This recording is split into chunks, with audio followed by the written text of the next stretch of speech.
কুতুবউদ্দিন বখতিয়ার কাকি রহমাতুল্লাহি আলাইহি যখন ইন্তেকাল করবেন, কিছু বক্তবিন্দুদেরকে ডাকলেন আর খাদেমকে ডাকলেন। ডাকিয়া বললেন, ও বক্তবিন্দুরা, ও আমার খাদেম, ভালো করিয়া শোনো, যে কোনো সময় আমার ইন্তেকাল হয়ে যেতে পারে। আমি বুঝতে পেরেছি এই দুনিয়ার মধ্যে আর বেশি দিন আমি থাকবো না।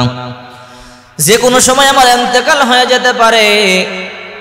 আমার যখন ইন্তেকাল হয়ে যাবে, তোমরা আমাকে গোসল দিবে, কাফনের কাপড় পরাবে, জানাজার নামাজ পড়াবে, তারপরে আমাকে তোমরা কবরস্থ করবে। বলে, হ্যাঁ, তবে সাবধান, যাকে তাকে দিয়া কিন্তু আমার জানাজার ইমামতি করাইবা না। খাদেম এবং বক্তবিন্দুরা বলে, হুজুর, কাকে দিয়ে আপনার জানাজার নামাজের ইমামতি করাইব? সবাই মনে মনে ভাবলেন, মনে হয় বড় কোনো আলেমের কথা বলবে, যেহেতু উনি অনেক বড় আলেম, অনেক বড় ওলি, নিশ্চয়ই কোনো বড় একজন আলেমের নাম বলবে, বড় একজন ওলির নাম বলবে।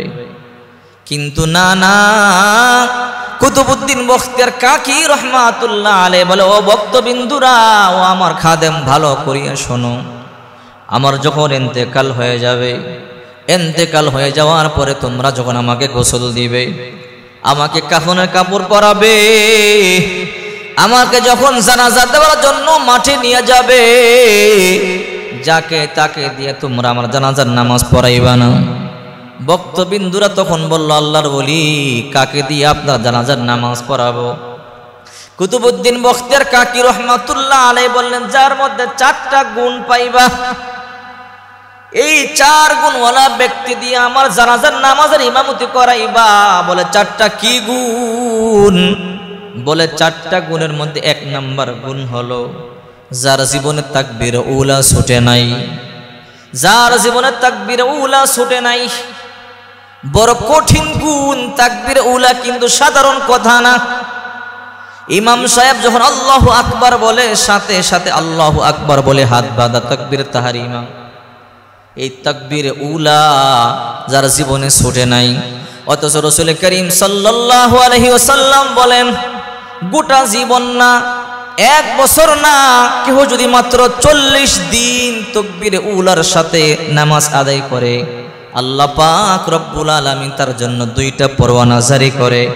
1 নম্বরে তার নাম মুনাফিকের দফতর থেকে কাটিয়া দেয়, আর 2 নম্বরে আল্লাহ তাআলা তার নাম জাহান্নাম থেকে কাটিয়া দেয়।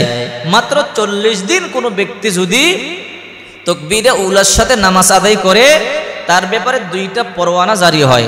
একটা পরওয়ানা হলো তার নাম মুনাফিকের দফতর থেকে কেটে দেওয়া হয়, 2 নম্বর তার নাম জাহান্নামে থাকলে কেটে দেওয়া হয়। আর চিন্তা করে দেখেন, এবার আল্লাহর ওলি কুতুবউদ্দিন বখতিয়ার কাকি রহমাতুল্লাহ আলাইহি বলে, সারা জীবনে বালেগ হওয়ার পর থেকে যে তাকবীর উলা ছাড়ে নাই, ওই রকম ব্যক্তি আমার জানাজার নামাজের ইমামতি করবে।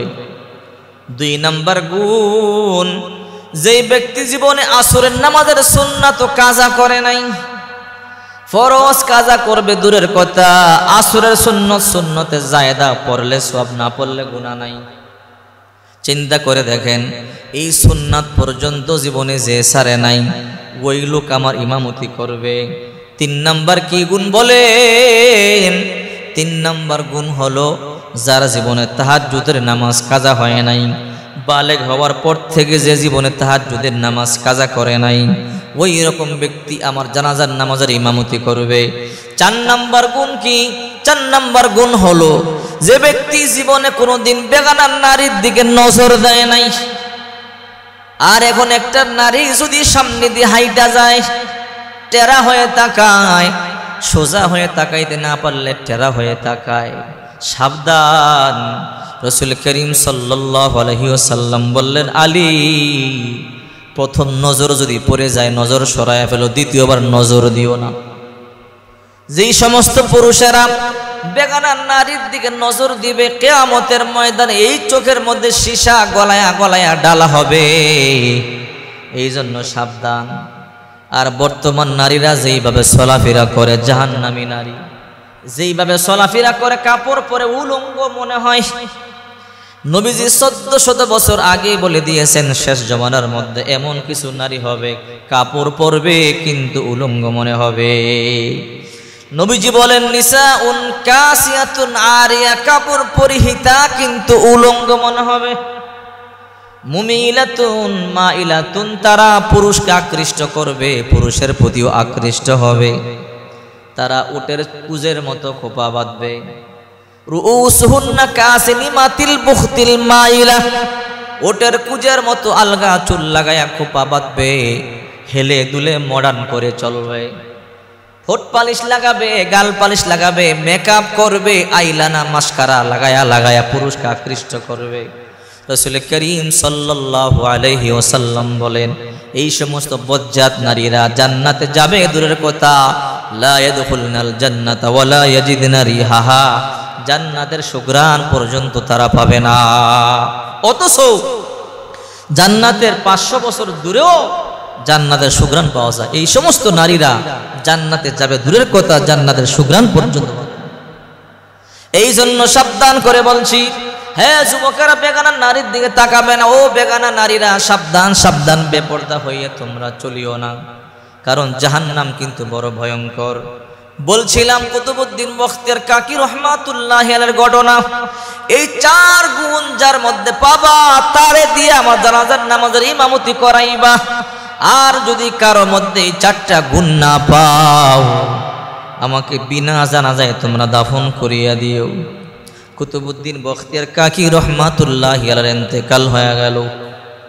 ইন্তেকাল হয়ে যাওয়ার পরে গোসল দিয়া কাফনের কাপড় পরাইয়া লাশটা নিয়ে ময়দানে গেল। আহারে, দিল্লির জমিনে এখনো কুতুব মিনার দাঁড়াইয়া আছে, হাজার হাজার লক্ষ লক্ষ মানুষ জানাজা দেওয়ার জন্য ময়দানে চলে এলো। জগৎ বিখ্যাত আল্লাহর ওলির ইন্তেকাল হয়ে গেল। চিন্তা করে দেখেন, জগৎ বিখ্যাত আল্লাহর ওলির ইন্তেকাল হয়েছে, এই সংবাদ শুনিয়ে গোটা ভারতবর্ষের সব মুসলমানরা দৌড়াইয়া চলে আসছে জানাজা দেওয়ার জন্য। হাজার হাজার লক্ষ লক্ষ মানুষ জানাজা দেওয়ার জন্য সবাই লাইন হয়ে দাঁড়াইয়া গেল। কিন্তু কে জানাজার নামাজ পড়াবে? কেউ তো সামনে যায় না। লম্বা সময় ধরিয়া খাদেম অপেক্ষা করতেছে জানাজার নামাজ পড়াইবার জন্য, কিন্তু কেউ সামনে যায় না, সাহস পায় না। এত বড় আল্লাহর ওলির জানাজা কে পড়াবে? কোনো কেউ সাহস পায় না। কিন্তু কে সামনে যাবে? খাদেম বলল, যার মধ্যে 4টা গুণ আছে সে সামনে আসেন। 1 নাম্বার গুণ, যার জীবনে তাকবীরে উলা ছুটে নাই। 2 নাম্বার গুণ, আসরের নামাজের সুন্নাত যার জীবনে কাজা হয় নাই। 3 নাম্বার গুণ, বালেগ হওয়ার পর থেকে যে ব্যক্তি তাহাজ্জুদের নামাজ কাজা করে নাই। 4 নাম্বার, বালেগ হওয়ার পর থেকে যে ব্যক্তি কোনোদিন বেগানা নারীর দিকে নজর দেয় নাই। এই 4টা গুণ যার মধ্যে আছে সামনে আসেন, বাকিরা কেউ আসবেন না। এই 4 গুণ যার মধ্যে আছে সে জানাজার নামাজ পড়াবেন, ইমামতি করবেন, কিন্তু কেউ সামনে যায় না। সন্ধ্যা হয়ে যাইতেছে, বেলা ডুবিয়া যাবে। খাদেম চোখের পানিগুলো সারিয়া সারিয়া কান্না করে বলি, আল্লাহর ওলির কসম করে বলি, আল্লাহর কসম করে বলি, আল্লাহর ওলি ইন্তেকালের সময় বারবার বলে গেছে, এই 4টা গুণ যার মধ্যে থাকে আল্লাহর হস্তে সে জানাজার নামাজ পড়াবেন। 4 গুণ যার মধ্যে নাই কেউ সামনে আসবেন না। যদি 4 গুণওয়ালা কেউ না থাকে, বিনা জানাজায় তার জানাজার নামাজ না পড়াইয়ে দাফন করা হয়। ও আল্লাহর বান্দারা, যদি আপনাদের কারো মধ্যে 4টা গুণ থাকে সামনে আসেন, কিন্তু কেউ সামনে আসে না। বেলা গড়াইয়া সন্ধ্যা হয়ে যায়, কেউ সামনে আসে না। খাদেম চোখের পানি সারিয়া বলে, আল্লাহর বান্দারা, আল্লাহর হস্তে হাত জোর করে বলি, যদি 4টা গুণ কারোর মধ্যে থাকে তাহলে সামনে আসেন। কেউ সামনে আসে না। খাদেম চোখের পানিগুলো সারিয়া কাঁদতেছে। হঠাৎ করে তাকাইয়া দেখা যায় রুমালটা মুখের মধ্যে দিয়া হাঁটি হাঁটি পা পা করে একজন লোক সামনে যাইতেছে। একজন লোক সামনে যাইতেছে, সবার বুঝতে বাকি নাই 4টা গুণ তার মধ্যে আছে। 4 গুণ না থাকলে তো সামনে যাওয়ার কথা না। কিন্তু কে সে?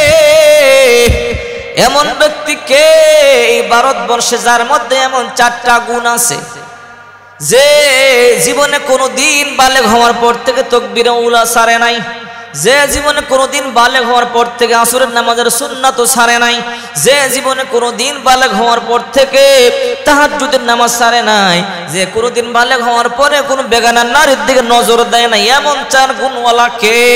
সবাই অপেক্ষায় আছে, একটু দেখবো। হঠাৎ করে খাদেম বলে, ও আল্লাহর বান্দা, আপনার মুখের রুমালটা সরান। ওই আল্লাহর বান্দা মুখের রুমালটা সরাইয়া সবাই তাকাইয়া দেখে সাধারণ মানুষ না, সে তো আমাদের দিল্লির সম্রাট, দিল্লির বাদশাহ সুলতান আলতামাস রহমাতুল্লাহি আলাইহি, সুলতান শামসুদ্দিন আলতামাস রহমাতুল্লাহ আলাইহি। সুলতান চোখের পানিগুলো সারিয়া কাঁদতেছে। সবাই আশ্চর্য হয়ে গেল, আমাদের সম্রাটের মধ্যে এমন 4টা গুণ আমরা কল্পনা করতে পারি নাই।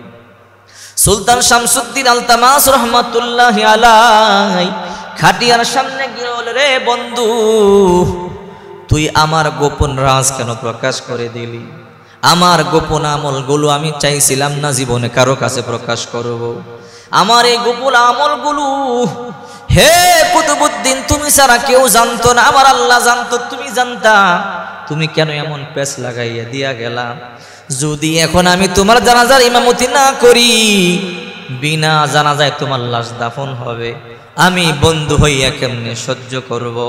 কেন তুমি আমার গোপন আমলগুলো প্রকাশ করিয়া দিলা? কেন তুমি আমার গোপন আমলগুলো মানুষের সামনে প্রকাশ করিয়া দিলা?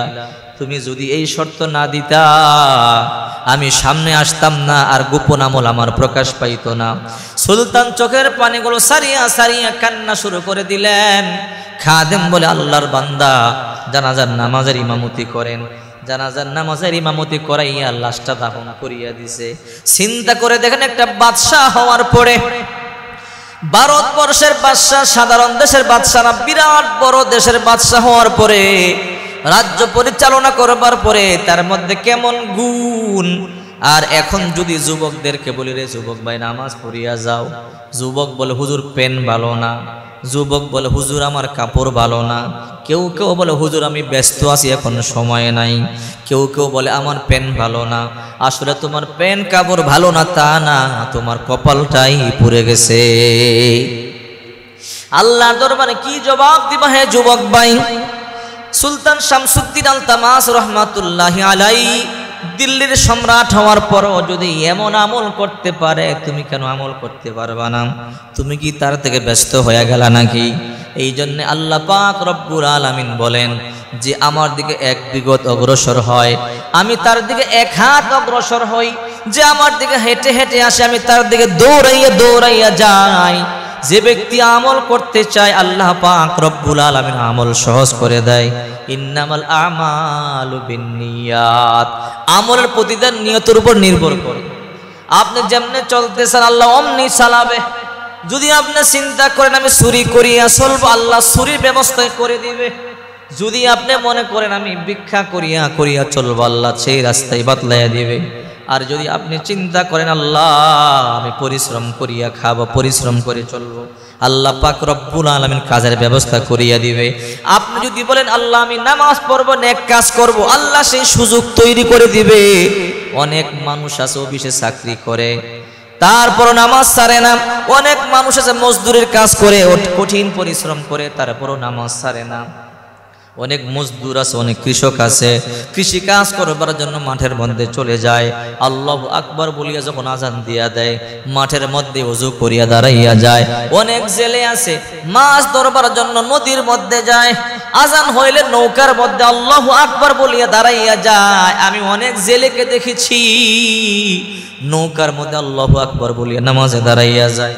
আমি অনেক কৃষককে দেখেছি ময়দানে গামছাকে যায় নামাজ বানিয়ে নামাজের মধ্যে দাঁড়াইয়া গেছে।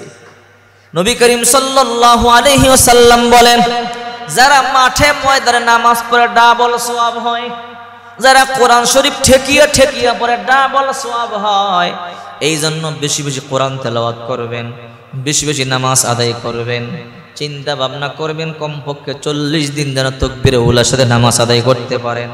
রাসূল করিম সাল্লাল্লাহু আলাইহি ওয়াসাল্লাম বলেন, যে ব্যক্তি 40 দিন তাকবীরে উলার সাথে জামাতে নামাজ আদায় করবে, 2টা পরওয়ানা জারি হবে। 1 নম্বর পরওয়ানা হলো তার নাম মুনাফিকের দফতর থেকে কাটিয়ে দেওয়া হবে, আর 2 নম্বর পরওয়ানা হলো জাহান্নাম থেকে তার নাম কাটিয়ে দেওয়া হবে। চিন্তা করে দেখেন, 40 দিন জামাতের সাথে নামাজ আদায় করা কিন্তু কঠিন ব্যাপার না। একটা যুবক চেষ্টা করলে 40 দিন তাকবীরে উলার সাথে নামাজ আদায় করতে পারে। সুলতান শামসুদ্দিন আলতামাস রহমাতুল্লাহি আলাইহি সারা জনমভর তাকবীরে উলার সাথে নামাজ আদায় করছে। আর আপনি আর আমি কি মাত্র 40টা দিন নামাজ আদায় করতে পারবো না? 40টা দিন যদি জামাতের সাথে নামাজ আদায় করতে পারেন, জাহান্নামের নাম থাকলে আল্লাহ তাআলা কাইটা দিবে। আর জাহান্নাম থেকে কাইটা দেওয়া মানে আল্লাহ তাআলা জান্নাতে আপনার নাম লিখে দিবে। এই জন্য আসুন বেশি বেশি কোরআন তেলাওয়াত করি, বেশি বেশি জিকির আজগার করি। কমপক্ষে দৈনিক 100 বার লা ইলাহা ইল্লাল্লাহর জিকির করবেন। লা ইলাহা ইল্লাল্লাহ, লা ইলাহা ইল্লাল্লাহ মুহাম্মাদুর রাসূলুল্লাহ সাল্লাল্লাহু আলাইহি ওয়াসাল্লাম। এই লা ইলাহা ইল্লাল্লাহর জিকির যে ব্যক্তি দৈনিক 100 বার করবে, কিয়ামতের ময়দানে যেদিন সূর্য মাথার কাছাকাছি চলে আসবে, মাটি থামা হয়ে যাবে, মাথার বাটি ফাটিয়া মগজগুলো বাতের মারের মতো বায়া বায়া পড়বে। যেদিন কেউ কার পরিচয় দিবে না, ওই দিনও আল্লাহ পাক রব্বুল আলামিন ওই ব্যক্তিদের চেহারা হাস্য উজ্জ্বল রাখবে। পূর্ণিমার চাঁদের মতো চেহারা থেকে নূরগুলো জ্বলজ্বল করতে থাকবে। ওই কিয়ামতের ময়দানেও হাসতে হাসতে আল্লাহর তৈরি জান্নাতে চলে যাবে। বেশি বেশি জিকির করবেন। হে মা বোনেরা, লা ইলাহা ইল্লাল্লাহর জিকির বেশি বেশি করবেন। সুবহানাল্লাহ, আলহামদুলিল্লাহ, আল্লাহু আকবার, এই জিকিরগুলো বেশি বেশি করবেন। কারণ বিশ্বনবী মুহাম্মদুর রাসূলুল্লাহ সাল্লাল্লাহু আলাইহি ওয়াসাল্লাম বলেন, মান ক্বালা সুবহানাল্লাহি ওয়া বিহামদিহি ইয়াওমা মিয়াতা মাররা হুত্তাত খাতায়াহু ওয়া ইন কানাত মিসলা জাবাদিল বাহর। যে ব্যক্তি দৈনিক মাত্র 100 বার সুবহানাল্লাহি ওয়া বিহামদিহি পাঠ করবে, মান ক্বালা সুবহানাল্লাহি ওয়া বিহামদিহি ইয়াওমা মিয়াতা মাররা, আল্লাহর হাবিব সাল্লাল্লাহু আলাইহি ওয়াসাল্লাম বলেন, বুখারী শরীফের হাদিস, যে ব্যক্তি দৈনিক 100 বার পড়বে সুবহানাল্লাহি ওয়া বিহামদিহি, সুবহানাল্লাহি ওয়া বিহামদিহি, তার গুনাহ যদি সমুদ্রের ফেনা পরিমাণ হয়, আল্লাহ তাআলা তার গুনাহগুলোকে মাফ করে দিবে। সমুদ্রের ফেনা কি সাধারণ কথা? সমুদ্র কি কম? বিশাল সমুদ্র। কেউ যদি দৈনিক মাত্র 100 বার সুবহানাল্লাহি ওয়া বিহামদিহি পাঠ করে, আল্লাহ তাআলা তার গুনাহ সমুদ্রের ফেনা পরিমাণ হলো মাফ করে দেবে। এই জন্য দৈনিক 100 বার লা ইলাহা ইল্লাল্লাহর জিকির করবেন, সুবহানাল্লাহ জিকির 100 বার করবেন, আলহামদুলিল্লাহ, আল্লাহু আকবার জিকিরগুলো বেশি বেশি করবেন। আল্লাহর কাছে এই শব্দগুলো বেশি প্রিয়, এই বাক্যগুলো বেশি প্রিয়। আল্লাহ রাসূল সাল্লাল্লাহু আলাইহি ওয়াসাল্লাম বলেন, বেশি বেশি আলহামদুলিল্লাহ আল্লাহর শুকরিয়া আদায় করবার নিয়ামত বাড়ায়া দিবে। এই মা বোনেরা যাদের সুযোগ আছে, দৈনিক 100 বার সুবহানাল্লাহ, 100 বার আলহামদুলিল্লাহ, 100 বার আল্লাহু আকবার, 100 বার লা ইলাহা ইল্লাল্লাহ, এই জিকিরগুলো করবেন। যদি আপনি মরতে পারেন, ঈমান নিয়ে আপনার মৃত্যু হবে। যদি আপনি মারা যান, ঈমান নিয়ে আপনার মৃত্যু হবে। আর ঈমান নিয়ে মরতে দেরি হবে, আপনার কবরটা জান্নাতের বাগান হতে দেরি হবে না। মরতে দেরি হবে, আপনার কবরটা জান্নাতের বাগান হতে দেরি হবে না। এই জন্য বেশি বেশি জিকির করবেন, নবীর উপরে বেশি বেশি দুরূদ শরীফ পাঠ করবেন, বেশি বেশি আমল করবেন। মরতে দেরি হবে, কপাল খুলতে দেরি হবে।